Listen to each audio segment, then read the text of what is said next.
There's a new attempt to crack down on gun ownership in Florida. Supporters say this new anti-gun bill would ban semi-automatic weapons and also high-capacity magazines in Florida. We've heard so much about this, of course, those guns being blamed for the 49 victims of the Pulse tragedy.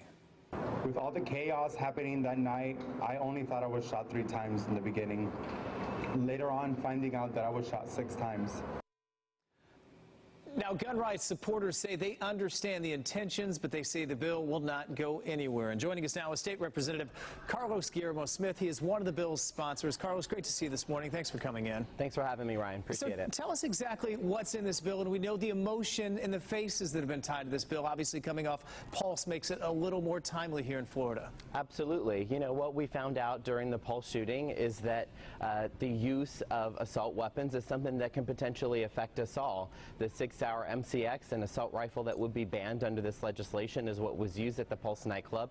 And this is the type of deadly, high-capacity, magazine-capable semi-automatic weapon that basically was able to kill 49 people really in a matter of minutes.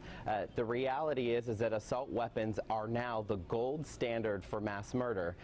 And the reason why is because they are very compact, they're deadly, and they're able to spray fire and kill as many people in a very, very short period of time as possible. And that's the reason why there is no real appropriate civilian use for these types of weapons. And under our legislation, we would be banning these types of assault weapons along with the high-capacity magazines that go with them. Carlos, now I want to make it clear, reading through this, it's not really, I think the intention was to not attack the Second Amendment, but attack really who would be able to get this gun. Is that where you guys are going with this? Yeah, absolutely. And everyone, we absolutely believe in the Second Amendment right, the constitutional right of individuals to protect themselves and protect their families in their home with a firearm. The reality is that they don't need an assault weapon to be able to do that. You know, I've fired the 6-hour MCX before. I understand it's a very, very powerful weapon.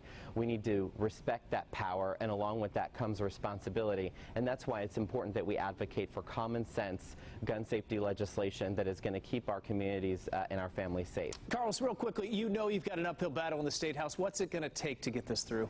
Well, the reality is it's going to take a lot of hard work from a very diverse coalition of people who are advocating for this type of legislation. I'm proud to say that the Florida Coalition to Prevent Gun Violence, which is a nonpartisan organization led by the League of Women Voters, Equality Florida, Mi Familia Vota, and others are backing this. I know that we have a tough fight, but this needs to be a part of the conversation. We need to basically push back on the stranglehold that the gun lobby has on Tallahassee at this time. State Representative Carlos Guillermo-Smith, thanks for coming in today. Great to see you. Thanks for having me, Ryan.